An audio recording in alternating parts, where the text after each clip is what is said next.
Narum payu newskum ka channel nam daki padba ka briu newtar. Wehe katanat yada jangka US u Lloyd Austin hakasin kong ulapan tip ba kitir yakun thama kibala tip kum ki that anti missile system kila Porsche Israel bar kishpai ka US kidang penbit penbiang yakiti kitir ka Israel khanang ba an ban pendan kam hakapor badan kam kerki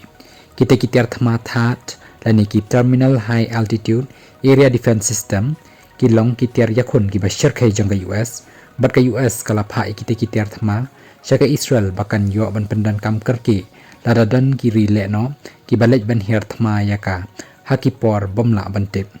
nrai ute uhe katanat yada ka US umpat shimla batai shai la kite kitiar yakun kilalong pen khre ne em ban pendan kam no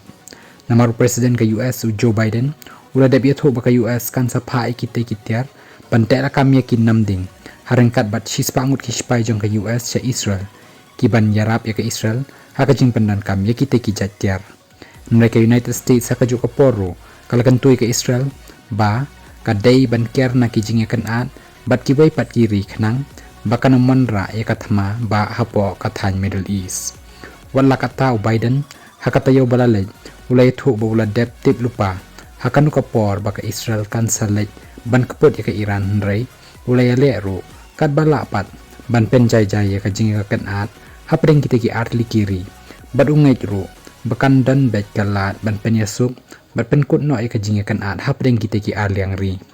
namaloong baka US kalaya le kat bala ban khang ya ka Israel bakam bit ban le thombor shakiway pat kiri na lor jangka Gaza bat baka day no ro ban sange ya ka thama Gaza